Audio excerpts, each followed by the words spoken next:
Bonjour et bienvenue à nouveau sur Nipub.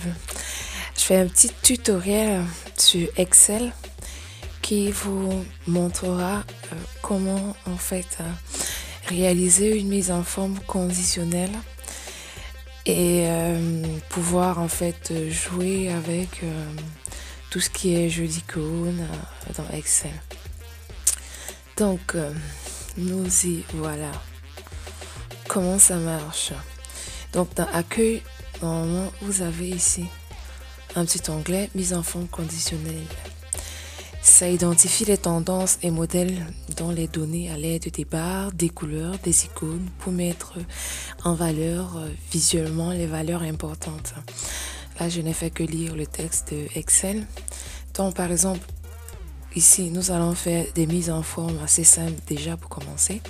Donc on a plusieurs règles. Règles de mise en surbrillance des cellules, règles de valeur, on a des barres de données, on a des barres de couleurs, des jeux d'icônes, et ainsi de suite.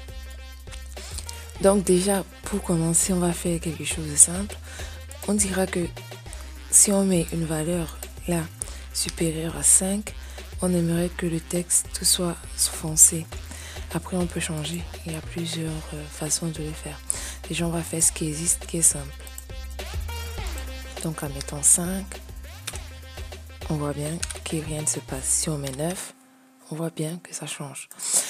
Ensuite, on va faire pareil, mais pour inférieur. On dit par exemple inférieur, comme on a déjà utilisé du rouge, on va prendre du vert. On dit inférieur à 10. Voilà. Donc si on met 10, si on met 9, 6, pardon, si on met 15, 16, rien ne se passe. Après on peut faire l'ensemble. Par exemple, on peut dire pour cette cellule, on aimerait que ce soit supérieur à 15, à 10. Et il mettra en vert. Ok.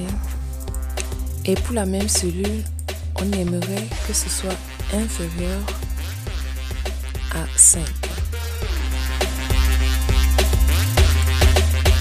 Donc, si on met 6, il n'y a rien. Par contre, si on met 15, c'est vert. Et si on met en dessous de 5, par exemple 2, c'est rouge. Après, il y a des choses plus intéressantes comme par exemple les jeux d'icônes. On peut être vert, orange, rouge. Pour cela, pour paramétrer ça, en fait, moi je vous conseillerais d'aller par exemple là dans gérer les règles. Et ensuite, dans gérer les règles, on va faire une nouvelle règle. Et là, on pourra faire jeu d'icône.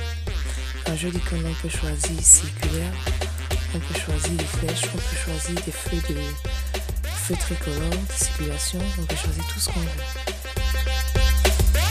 Donc, par exemple, on aimerait quelque chose un peu de plus simple. Ici, mettre celui-là.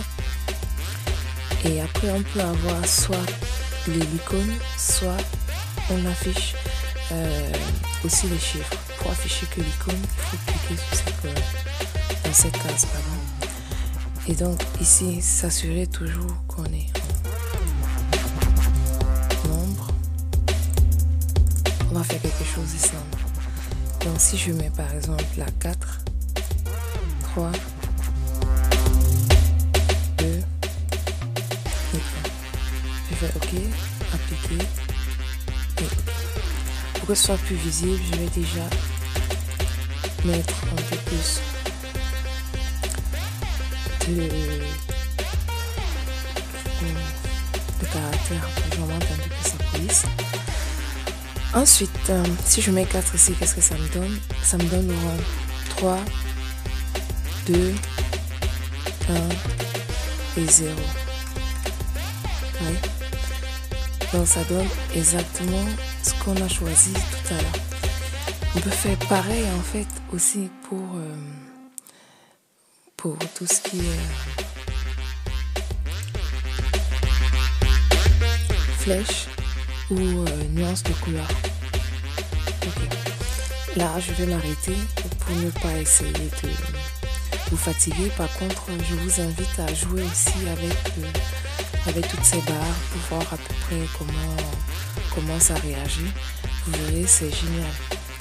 Donc, ici s'achève donc la petite vidéo sur la mise en forme conditionnelle.